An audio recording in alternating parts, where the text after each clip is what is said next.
Clark. Welcome to Walk This Way. I am so excited to have my good buddy and pal, this shredded man here, Mr. Cliff Avril, all-pro, former Seahawk, former Detroit Lion. How you doing? I'm doing great. I cannot complain. How are you doing? That's the real question. I'm doing fantastic, man. Awesome. I'm like you. I got a blessed life, man. Hey, we can't complain. So I want to start growing up. Mm-hmm. Where'd you grow up? How did your parents influence you? What was your life like? So I grew up in Jacksonville, Florida, but both of my parents are both Haitian, so they both come from Haiti, and it's a place that I used to visit. So they were first generation? First generation, exactly. Yeah. They were only, a couple years here in the States before they made the best decision to have me. Right. So I grew up in Jacksonville, right outside of Jacksonville, a town called Green Cove Springs, where, there's a lot of different things going on there, but battling, really being different. That was like the biggest thing in understanding is different how? Being Haitian, being Haitian in a black community. So they actually looked at us as if we were different. In our reality, I mean, we're all the same. So they weren't accepting as you as a black man? No, and it goes to that whole notion, right? People make fun of things that they just don't understand. Right. So they assume you're different because you come from a different country or because your family comes from a different country. And we have a lot of fights, honestly, a lot of battles because of that. And, that's kind of where it all started for me, though. Yeah. And what'd your dad do? My dad, he painted, what are these called? They're called these sewer trucks. Basically, these big, huge sewer trucks that I guess they go in and they're like vacuums, they suck. Oh, yeah. So he used to paint those for one of the biggest companies in Jacksonville, and he did that for 25 years. Wow. Yeah. And your mom just was a homemaker? No, my mom, she was, my mom worked 3 jobs my whole life until I got to the league. So she grew up, growing up, she was a housekeeper at Holiday Inn, and then the night shift she would work at a restaurant and be a dishwasher, and then a part-time job dishwasher for another company as well. Wow, talk about inspiring. Grinder. Yes. So in terms of work ethic, yes, that was never a question in your house. That's where it all comes from. Really? Just watching them. Yeah, just watching my. I mean, they were never home, obviously, with all the hours that they were working. But when they were at home, obviously, you pay attention to some of the different things that they're doing. But the work ethic is, I think, what got me to this point. Obviously, is just watching them and nonstop grind for them. But not only taking care of our household, though. There's something in the Haitian culture, like when you leave Haiti, it's almost expected as if you got to provide for those back at home as well. Right. So I see my mom with a $200 check. She might send $100, $125 of that back home to her family. Incredible. And have us kind of living off of that $75 or whatever it might have been. So the work ethic and giving, I think that both of those things stem from both of my parents. Wow. And then, was your dad a big guy? He's about 6 foot, 6'1", maybe 220 maybe. And so you're 6'3"? 6'3", well, I was 260, but I'm about 245 now. Yeah. And so were sports always a part of your life as a little teeny kid? No, not at all, actually. Really? I was a late bloomer for football. I didn't start till 10th grade. You started as a sophomore in high school in football? Yes, and I sucked. When I say I started in 10th grade, I was just on the team in 10th grade. Like, I sucked. Really? I didn't understand the sport. I was just doing it because all my friends were doing it. Were you big? big? No, I was tall. I was linky. I was 6'2", about 190 pounds. I was real light. But I was more of a basketball player, and I didn't start playing basketball. I played a little bit as a kid, but I didn't really start playing until high school. And I thought that was going to be like my thing, basketball. So you're on the basketball team all through high school? All throughout high school, I was on the basketball team, and I almost quit football after my 10th grade year, actually, really? to keep playing football. Wow. I was to keep playing basketball. Why did you almost quit? It was just too hard. I wasn't good at it. I was still trying to figure it all out. I wasn't playing, so I was like, well, I mean, I'm okay at this other sport, so let's focus on that. And one coach randomly one day was like, hey, I heard you're trying to, you're thinking about quitting. Don't put all your eggs in one basket. And that was like the best advice he ever told me, honestly. Yeah. And then your junior year, did you bloom? Junior year, I figured out that I got a little bit bigger, and I figured out how the game is played. I figured out, hey, you're a little bit bigger than some of these guys. All you got to do is just throw your body into them, and you'll knock them down. Started understanding what a defensive end does and different things like that. And I balled out my junior year. I only played 6 games my junior year. I ended up breaking my leg. Ended up playing 6 games. And that's how I got all my scholarship offers and all the Purdue, all the Conference USA schools, like offered 6 games. I guess I lit it up a little bit. Wow. So you had D1 big time scholarship offers after that. After that year, I did a few Nike camps and different things like that, and it was a wrap after that. So wow. Yeah, it was interesting. How did that play in your mind? Were you shocked that you had that? Honestly, I was just playing just to play. I didn't play the sport to get scholarships or anything like. I just wanted to. I like competing. I like to get after it, but I always focused on. I just wanted to be the best in my county, and then in knowing that I'd be the best in my county, that means I'm probably one of the top players in the country or in the state of Florida. Right. So if I'm one of the top players in the state of Florida, where football is a big deal, that's huge. You're probably one of the best in the country, you Yeah. know, but just being the best in my county and then kind of growing from there was kind of always my mindset. But I never thought about the NFL or any of that stuff. It was just I like to compete. Yeah. So what? And then where'd you go to school? I ended up going to Purdue University. Yeah. Yeah. The Boilermakers. Boilermaker. That's where I met my lovely wife. And the reason I went to Purdue actually was because, so it was out of Purdue or Maryland at the time. Those are the 2 schools that I was looking at the time. I didn't want a red shirt. And at the time, Maryland had a guy by the name of Sean Merriman, who was a beast. I remember of course. Sean Merriman, yeah. And they wanted me to play his position. Well, he still had another year to go. So I was like, well, I don't want a red shirt. I don't want to be away from home too long. You know, right. I'm my mom's only child, so I want to kind of get back. And then I'm going to Purdue. The year before I got there, or before I committed, they had 9 guys get drafted off their defense. Wow. So I know push come to shove, I'd be competing against a second string guy. Right. And I just become second string and I wouldn't redshirt. So that's kind of how it all played out, and I ended up starting by my true freshman year. Wow. Yeah. And then how long did you play for them? Did you play 4 years, or did you go? So I didn't redshirt. So I was at Purdue for 3.5 years, but I played 4 seasons, if that makes sense. So right after my senior season, I left and declared and went to the draft. And who drafted you? I was drafted by the Detroit Lions in 2008. And what round? I was a third round pick, 92nd pick overall. Wow. And what was your signing bonus? Do you remember? My signing bonus was $385. Wow. $385, and I thought I was rich. Hey, well, you probably were rich for it. Where I come from, yes, but you forget this thing called taxes. Agents fees, marketing. Agent fees, all this stuff. And I remember I just got drafted. I wasn't sure where, I didn't know what the financial implications of it was. I'm in my mom's house. I'm taking a shower. I'm like, okay, cool. I'm probably gonna make $1 million. I'm gonna give my mom a house. I'm gonna give my dad a house. Yeah. I'm giving my brother like $100,000. By the time it's all said and done, I'm sitting with like $300,000. I'm like, okay, that's the game plan. My agent calls me, tells me the numbers, and then tells me about taxes and all this stuff. Well, family, yes, we're gonna have to wait another 4 or 5 years before we can make any of this happen. I'm sorry. So you had really no preparation for the NFL. No, there's none of it, and it's unfortunate. Yeah. It's unfortunate. There's no preparation for what you're walking into, understanding money, understanding the business side of it, or anything. Yeah, that's a big goal of mine, to help those kids. That's why I formed my foundation.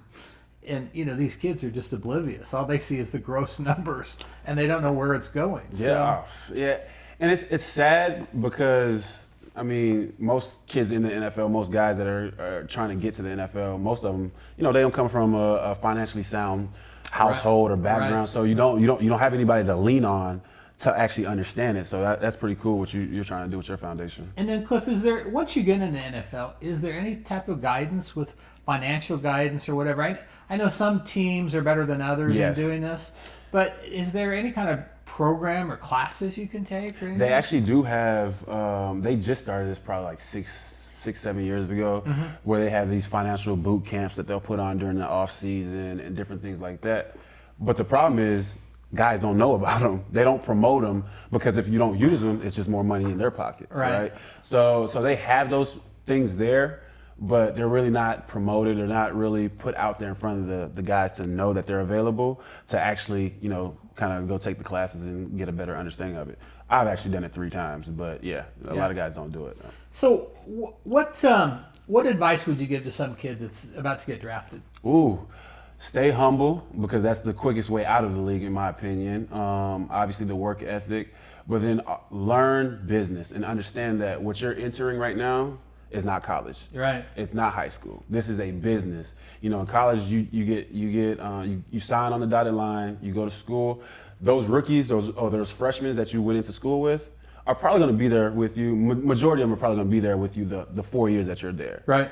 In the NFL, that guy that's next to you in that locker, he might not be there tomorrow. Yeah. You know, so understanding that it's a business, and hopefully you're never that guy that gets the call to get out of there, but just understanding that it's a business and prepare yourself as if it's a business. How do you do that, though? I mean, there's got to be a little bit of screwing with your brain about this, about like, hey, am I going to be gone tomorrow? Or is my family going to move to a different city? Do I, do I trust my coaches? Are they telling me the truth? I mean, how do you deal with all that?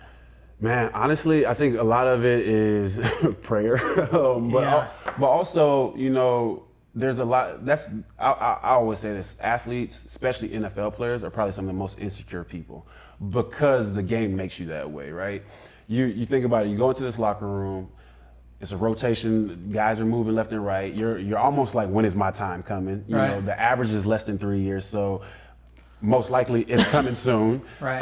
But then also, you know, you don't have anybody to lean on for guidance. So you're trying to figure all this out in the midst of trying to be good at this sport as well. Right. So it's hard. You got to hopefully you have cities like Seattle. Hopefully you have or teams like the Seahawks where they actually encourage you to figure out what else you like outside of football, but also try to help guide you through the process.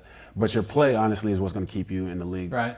Regardless of how good of a person. So you're in charge of your own stock just based on how you play.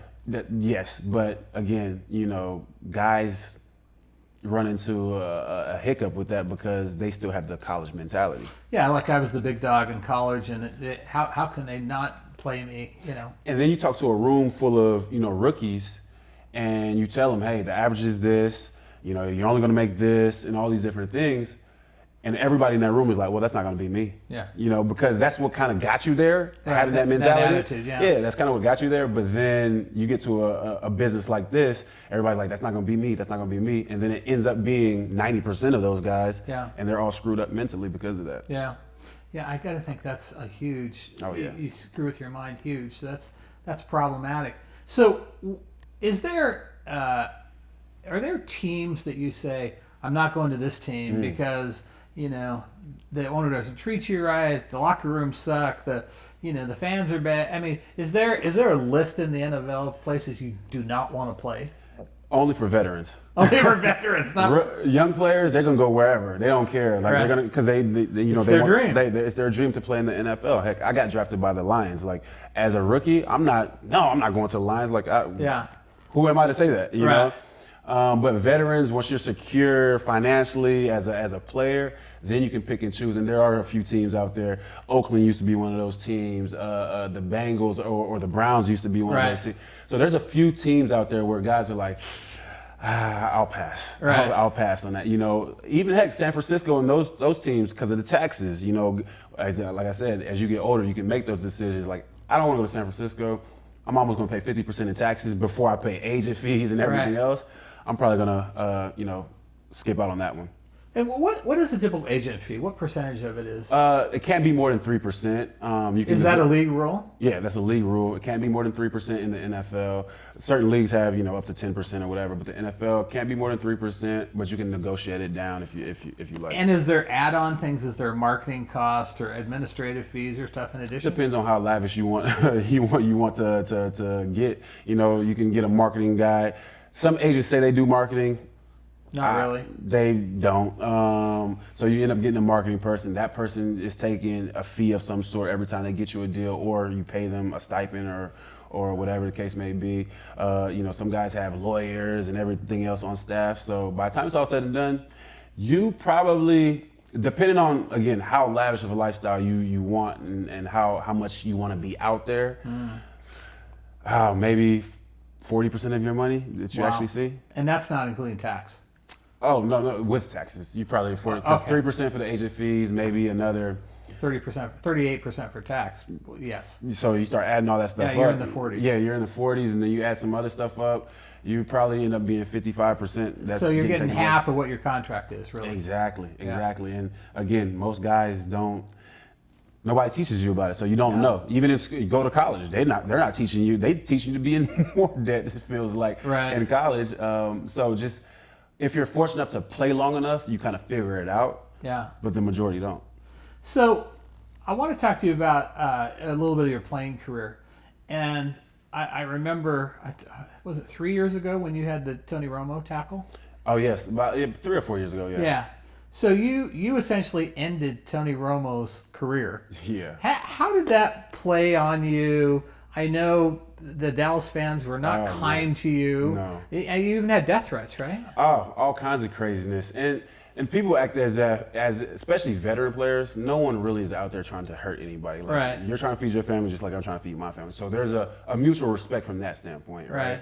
So, and there's a preseason game rolling around, just doing my job, trying to get a sack fumble as I'm always trying to. Tony ends up falling awkward, messes his back up. And man, people came out of the woodworks. You know, Dallas is America's team, right? So you just took out their quarterback. So you're getting death threats and people that want to fight you. They're like, oh, if I see you in the streets, like it's on, and all these types of different things. Wow. And they're so invested into their players and all that good stuff. And you and Tony actually ended up talking about it. Yes, I called him that Monday actually, whenever we found out that it was a pretty serious injury. Yeah. Called him, got on the phone with him, and we talked it over. How was he? And he told me straight out, he's like, bro, it wasn't like you tried to do it, and I completely understand it. And then at the end of the call, he's like, yeah, I'll see you in the playoffs, and we'll revisit this whole situation or whatever. But unfortunately, he never bounced back from it. Yeah. And now he's a commentator. Right? And he's killing it. He's killing it. He's doing a heck of a job. But yeah, now he's a commentator. Yeah, he's doing good. And then you got seriously injured. Yes. Tell us about that. Yeah, so I blame Mike B. No, I'm just joking. Michael Bennett. Michael B. Michael Bennett, a mutual friend of both of ours. Yeah, exactly. And my injury was just a freak injury, honestly. Pass rushing like I normally do, chasing the quarterback down like I normally do. And, last second effort trying to swipe his legs to trip him up, because he's running in front of me, obviously. And in the midst of me swiping, I dove to swipe it as a last second thing. In the midst of me doing that, his heel came up and hit me right up underneath my chin. A play that I've probably made, honestly, 1,000 times over my career, right? And it was just a perfect storm. Have no strength when you're kind of reaching out like that, caught up under the chin. And both my arms went numb. And I kind of felt a little bit of tingling going down my leg, but it was real quick or whatnot. But in the midst of a game, you don't know what's going on. Right. So I'm like, okay, whatever. I try to push myself up and I had no strength in my arms. Wow. And did that freak you out? No, I'm still thinking, it's a stinger, which is a muscle thing that a lot of us tend to get. But if you get them in both arms, then it's a spinal injury. Right. Something I didn't know. So I'm sitting there. If people watch the film, I roll over and I'm shaking my hands. I'm like, I remember this. I don't feel anything. Like, what's going on? And then as I'm doing this, I started getting more and more feeling in my hands and whatnot. Walked me over to the bench, and by the time I got to the bench, I had feeling in my hands and all that stuff. So I'm thinking, all right, cool. Like, you were ready to go back in. I'm thinking, like, let me go back in, go in the blue tent that they put us in or whatnot. And the doctor, he's like, oh, so you said you got it in both arms? I'm like, yeah. Kind of run through some more tests or whatever. He's like, I think we need to take you to the hospital. I said, the hospital? Like, it's a stinger. Like, I feel fine. Like, I'm ready to go. Yeah. He's like, no, I think it might be a little more serious than that. Let's go get some scans and different things like that, and we'll kind of figure it out from there. I've talked to this Dr. Herring. He's an amazing doctor. So, hey, you know what you're doing. Right. All right, let's go. Took me to the ambulance, went to the hospital, and they're running these tests, and my wife is kind of watching their reaction as they're watching the test come through. Mm. My wife is like, they're talking, and then as the tests are coming through, they're kind of getting a little quiet, and now she's like, so what's going on? And they're, kind of now at this point, they're walking out of the room to kind of hold conversations and whatnot. Wow. Run through these tests, talk to the doctors, and for like an hour straight, they're like, are you sure you're okay? Yeah, I'm fine. Like, I told you that on the field, I'm fine. 5 minutes later, are you sure you're okay? Run through that for about an hour, and then doctor comes out and he's like, honestly, you're okay, thank God. But most people don't walk into the hospital with this injury. They're usually wheelchaired in. They can't walk. You're paralyzed, basically. So it was a spinal cord injury. So it was a spinal cord injury that I ended up having. where it was a pinch, well, a herniated disc that was pushing up against my spinal cord. Wow, could have severed it. Exactly, and the herniated disc actually was in the fluid of the spinal cord. Ah. So yeah. Did they not want to move you at that point? No, they just kept asking, because I guess it doesn't move like that, but Right. it has to be some kind of contact. So that's why they kept asking, like, "Are you sure you're okay?" And bro, I'm fine. Like, stop asking me to. I almost started getting irritated. Like, stop asking me these questions. And come to find out, it was a herniated disc and all these different things. End up having to go see a bunch of specialists and all that stuff, and end up having to have surgery. And that So was when they great. clipped you, when that herniated the disc at that point, just jetted your chin back and Exactly. So I guess the force of me coming down, the force of his heel coming up, somehow herniated the disc and pushed it backwards into my spinal cord. yeah. And did you know at that moment your career was done? I knew it was a high possibility. Because they start talking about you could have been, you could have been paralyzed, and they start talking as if they were just concerned, as if like if I still was having symptoms, I would have to have surgery that night. Yeah. So that's when I started like, oh man, like this is a little more serious than I thought. Yeah. But I'm also not feeling anything. So, Right. It's the conflict of, do they know what they're talking about? Because Do these 5 neurosurgeons really know what they're talking about? And it was really about 5 of them, and they're the top ones in the doggone state as well. But I go see a bunch of specialists. I go to LA, I go to New York, I go to all these different Yeah. specialists to like just confirm, and all of them like, hey, well, you need to have surgery regardless. And as far as for playing ball, yeah, I don't think anybody would clear you to play ball. And then once I started getting that news, I was able to wrap my mind around it, but Yeah. it was hard at first for sure. Yeah. And so you had the surgery. Had the surgery. I have a plate in my neck about this big it's a fusion. So they took the disc out, put another fake disc in, put a plate on there to secure it, and now I'm good.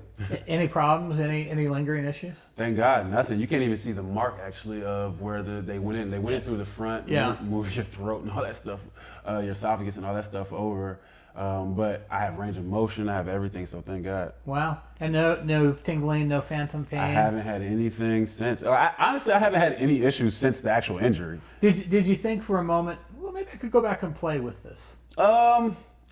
No. I'm sure your wife had other thoughts for you. Oh yeah, my wife probably would have left me, honestly. No, I didn't. I mean, initially, once I got all the confirmation from all the different doctors, Yeah. that's when it was like, okay, just start figuring out what's next. And you played what, 10, 11 years? 10 years. Okay. Yeah. So you were kind of getting to that end anyway. Exactly. And were you starting to plan post-football career? I started planning, honestly, right around year 6 and 7, where I was trying to figure out what else I like to do outside of football. Yeah. From media to maybe even coaching to, different business ventures that I might look into doing, but taking classes as well. Just trying to figure it all out. I wouldn't say I had a game plan, but I was trying to figure out what else I loved outside of football. And what were those items? I realized that one, I like to talk in front of the camera as far as for like giving the player's perspective. Right. Coming from a player's perspective, because most times you're watching TV and it's guys that are, they never really played the game. Not saying they don't know what they're talking about, Right. but giving you the inside of the locker room, giving you the inside mentality of a player. So that was one. I've talked to you numerous times about real estate. Right. Still love that. Still want to dive deeper into that. Want Right. to create something that I can pass down to my kids from that aspect of things. And then just create my own content. I think that's another avenue of things that kind of sparks my interest as well. And what kind of content would you promote? So I want to do, and I've been saying this, I want to do something where I can mix. I love cars. You know that. You love Yes. cars. Yeah, we both love cars. And I want to intertwine cars and athletes and do something from that space. I want to get in the automotive space, but bring the athletes with me as well. Okay. And maybe show a different perspective. Not like a Cribs type of thing, but more of a, maybe we go to Monterey and we Adventures. do different adventures. Like your rallies. Exactly, Yeah. do rallies Yeah. and film that, because I don't think enough people know about rallies and that side of things, but coming from an athlete's perspective. That's a great idea. We should pair our collections and and do a Sunday rally with athletes and do interviews. So cool. That'd be so cool. That would be fun, wouldn't it? We'll talk about that. We'll have to talk about that after the show. Yeah, sure. yeah. So tell us what you're doing now. So now I got my own radio show that I do every day. Very time consuming, but I do it every day. It's only 10 to 1 here. It's 950 KJR, so I do that. Still doing real estate, so still always looking for properties, and I actually own a few properties where I rent them out to actually all the young players that are coming in. Great idea. Yeah, I know the market. I know the guys that need it. Yeah. I go straight to them, so that helps out. And then again, on the media space of just trying to learn different content to put out there as well. So Are you doing any coaching? I forgot that too. I'm mentoring a lot of the younger players, the D linemen. I coach some of those guys up during the summertime. Run them through drills and kind of teach them a lot of the knowledge and stuff that I know that surprisingly a lot of them don't know.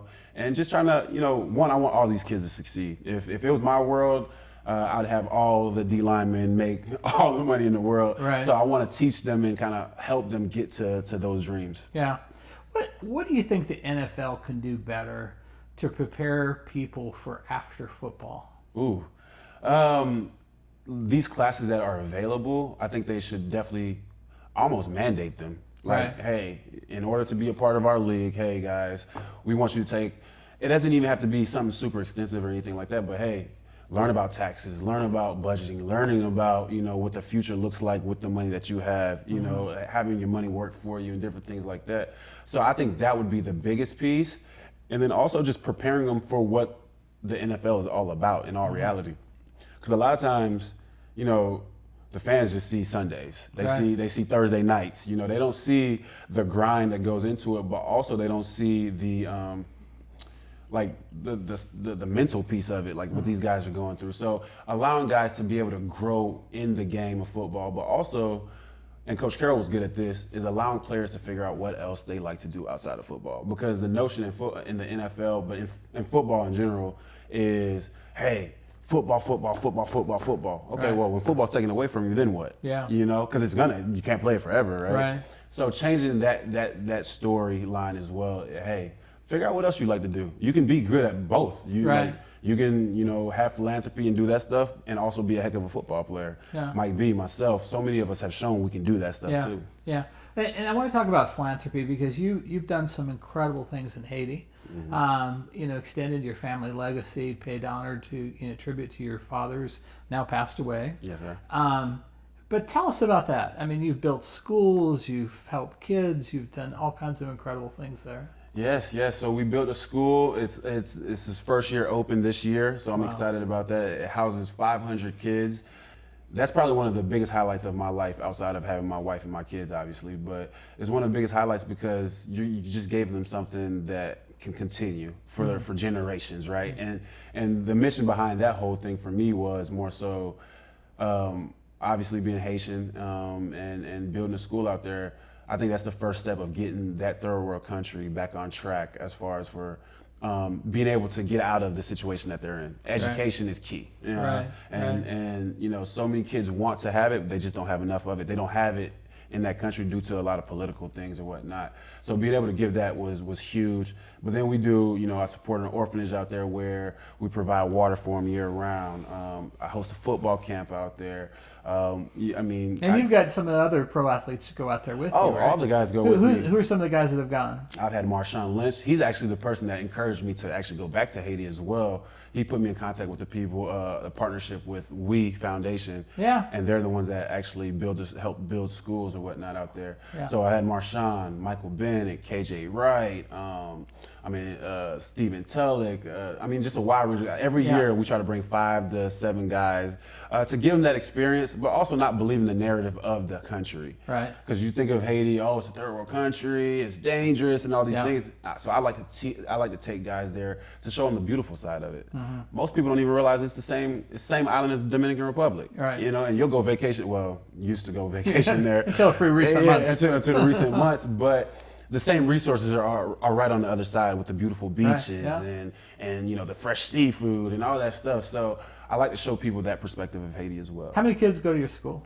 500 kids. Wow. Yes, 500 so kids. So you've affected 500 kids' lives every year. Yeah? Every year. And then I mean, these kids are walking miles to get to the Really? school. Yes, they're walking miles, and it was to the point where we felt some kind of way about it. We wanted to partner up with like a cycling company or something to get all the kids like bikes, because some kids are walking 10, 15 miles just to get to school. Yeah. And, so it speaks volumes to what they really want to learn. It's just not available to them. Yeah.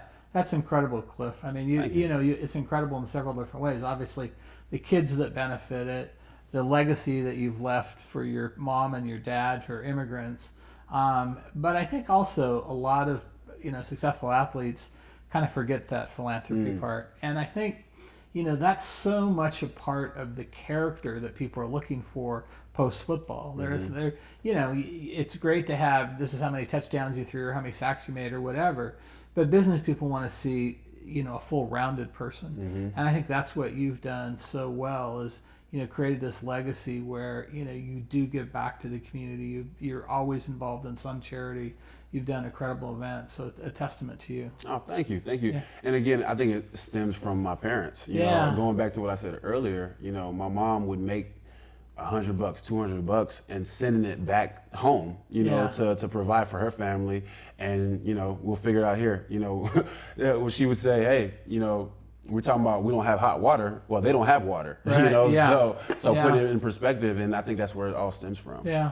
What is it like, and not only for you, but you've played with so many different, great athletes. What do you think the mindset is when people leave football before they think they should? Ooh. With people like, I can still play, but the coaches or the teams are like, no, you're done.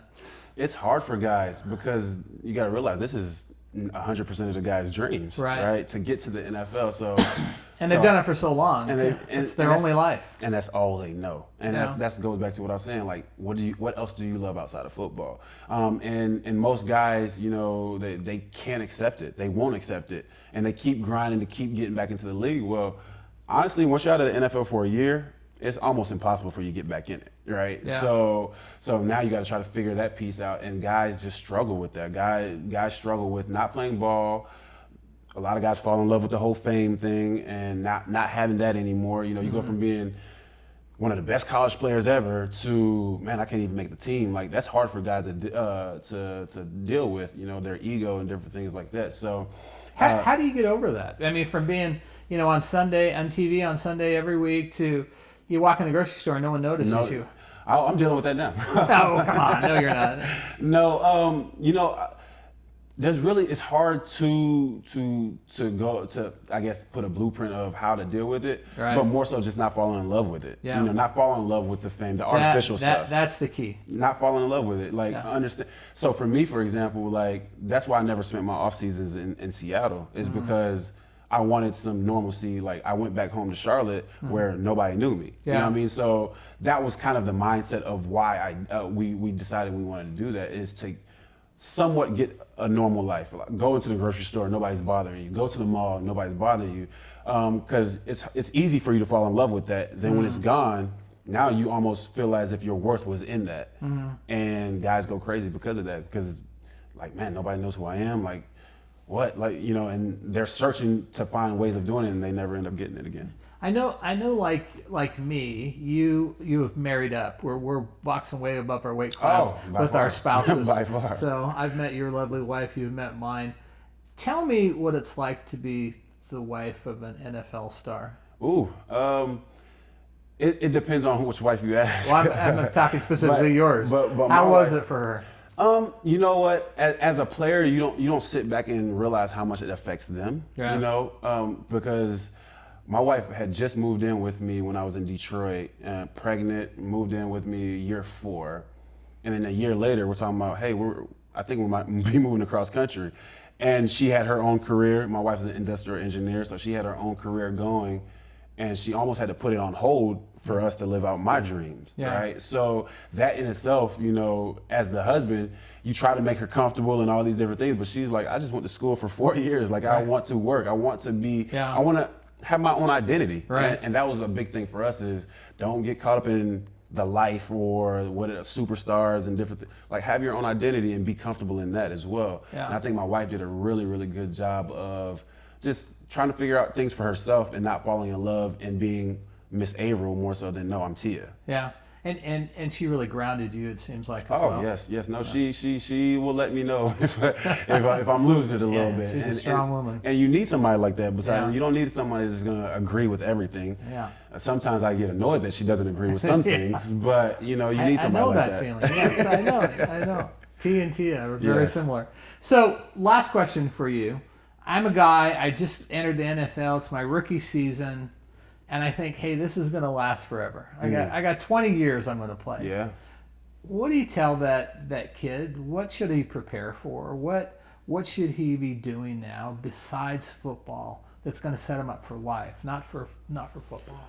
Prepping himself for having an exit strategy. Okay. Just like any other business, right? When you talk to these VCs or these startup companies, hey, what's your exit strategy? Yeah. Same concept. Hey, what's your exit strategy for when this thing is over with? Because in all reality, it might not even be a coach that tells you they don't like you. You just might get hurt. There's a 100% chance that you might get hurt when you touch that football field. So what is your exit strategy? Understanding that and trying to get better at whatever that is. Yeah. Right? If you want to dive into real estate or whatever, start reading those books, start taking those classes, start going to those things that the NFL provides for you. Because when you're outside of the league, you're going to be looking through the window like, man, yeah, I used to be in there. Like, and those people inside are going to just wave at you and keep it pushing. You know? So figuring out what your exit strategy is and try to execute and get better at that in the midst of you trying to get better as a football player. You know, the other thing I would add to that I don't think a lot of players, while they're playing, really take advantage of, because you've got this notoriety and you've got this fame and people want to be around you, is developing strategic relationships with non-football people. No question. Because you have access to so many people, right? Mm-hmm. Because of the organization, the team, the name, the brand, whatever. And strategically, and I've seen this with, like Russell Wilson's a master at it. Yep. And then I see kids that, have all this fame. Like, hey, I'm just going to hang out with my buddies and my posse that I've had for 10 years. I got my new car and my diamond necklace and I'm set for life. Mm-hmm. And yet they won't reach out to make these strategic relationships that either set them up financially or give them wisdom that's going to help them out. Invest in yourself. That's what that would be, networking, right? Right. But now to counter that a little bit, I agree 1,000%. I mean, heck, that's all I do while I'm here is just meet with people and different things like that. But and this is one of the main reasons why I moved to Seattle too. But to counter that is in most cities where there's a professional NFL team, the athletes are probably the highest, are some of the highest earners, right? Right. In Seattle, you don't come top 5,000. So that's the difference in the two. So surrounding yourself with people that are doing better than you is a lot easier to do in Seattle than say in Detroit. That's a very good point. I never thought about that. So when we have billionaires up and down the street. Exactly. So that I would say that's the difference for a lot of other cities. You think about Tennessee. Right. The athlete's probably the highest earner. So you start thinking about it from that perspective. That's why a lot of guys are the way they are too. I don't know if they would take a different stance. I know my stance was, man, there's so much knowledge in Seattle. Right. We're gonna move there, baby. Like, we're moving to Seattle. Yeah. And also peace of mind. Another reason why I moved to Seattle is peace of mind. Nobody wants my little bit of money. Yeah. There's 5,000 other people that are doing way better than me. You know, so that peace of mind piece as well. But I agree with you. Yeah. Especially guys in Seattle and San Francisco and New York and those type of areas, they should take full advantage of networking and using their platform to be able to get them in those offices with those CEOs. Yeah. Well, that's the key. I mean, there's nothing more sad than you have this kid get in the NFL and he makes money for a couple of years, and then he gets hurt or cut or whatever, and then he's done, and he's lost, and he's depressed, and he doesn't know what to do. And so, I mean, that's one of my passions is to help those guys as much as possible. I know you would as well. Yes, no, that's awesome. That's awesome stuff that you're doing. So, and I thank you for being on my show. The best thing I could say, is I know you've made your dad proud. So thank you, buddy. Thank you. I appreciate your legend is your legacy and legend is just continuing, not ending. I appreciate it. I'm sorry I didn't have a tie on or anything like that, but you always outdress me anyway. Oh, well, thanks, brother. Thanks for having me. I appreciate it. All right, we're out. Hi, this is Dwayne J. Clark. Welcome to Walk This Way. I hope you loved our interview with Cliff Avril, the former Seattle Seahawk, former Detroit Lion, former All-Pro defensive end, just an awesome guy. He's a dear friend of mine. But here's 3 things I want you to understand. First of all, Cliff never thought he would play at a high level in college, let alone be an all-pro in the National Football League. So the first thing that he has as an athletic entrepreneur is he had this spirit as, I'm going to beat all odds. And I have to tell you, that really resonated with me because I'm a kid that grew up poor. I mean, we didn't have food to eat sometimes. So I'm not talking poor like I couldn't buy the coolest jeans. I'm talking about we lived off potato soup for 2 weeks. So as an entrepreneur, it doesn't matter if you're an athletic entrepreneur, a business entrepreneur, as an entrepreneur, you have to have this perseverance that I'm going to beat all odds. I'm going to show you. And that's what I try to do. I try to, every time somebody comes to me and says, you know what, I think that's a dumb idea, I go, oh, that's music to my ears, man. When you tell me it's a dumb idea, you just injected me with rocket fuel that I'm going to blow you away of how successful this idea is. That's what Cliff did. Cliff made it all the way to being an all-pro in the NFL. Now, one of the secrets that Cliff shared with us that I think is a really important lesson for you guys is humility. Now, I've been out with Cliff to dinner and to other places at parties. I mean, he gets mugged by people wanting his autograph, pictures with him, and so on. So, but he's always a very humble guy. And that's one of the things I think you have to be. No matter how much money you have, no matter how much brand status you have, doesn't matter how much people want your autograph, you have to stay humble. And if you stay humble, people will love you even more. I mean, think about some of the coolest people on the planet that have that kind of humble nature. You want to be around them more because it resonates for you. It speaks to you. And Cliff is one of those guys. So humility, especially with CEOs, is incredibly important. It'll help people follow you and bond with you and work harder for you. So be humble. The last thing I think that we can take out of Cliff's message is that he knew football was going to come to an end. And he did a really, really good job of planning his transition. He started to work in radio, he started to do some television, he started to think about investments he wanted in real estate and so on. All of our careers at some point are going to come to an end. We should always, always, always be planning for that next transition. In fact, just 30 minutes ago, I had lunch with someone who I just gave that speech to, and he wants to exit one career in about 3 years, and we talked for an hour about how he was going to transition to the next career and how you always use this time now to set up for the next career. You just don't, hey, in 2 weeks say, hey, I'm going to transition over to this. It may take you 2 years to transition to the next thing, and the people you meet, the contacts you have, the relationships you have may be setting you up for your future gig. Don't forget that. So I always try to have a plan in my hand that's ready to go that say, what's my next transition? What's my next deal? It may be 2 or 3 years off, but I know in that time period I'm going to meet people that are going to help me execute that plan. So stay tuned for next week. We're going to have some really cool things on the show that are going to help grow your business, going to help make you a better leader, that are going to make you smarter, going to make you happier. All right, guys, if you love this, please subscribe. Please tell your friends about Walk This Way. We love having you here. And then ping me on social media. I always love hearing your advice.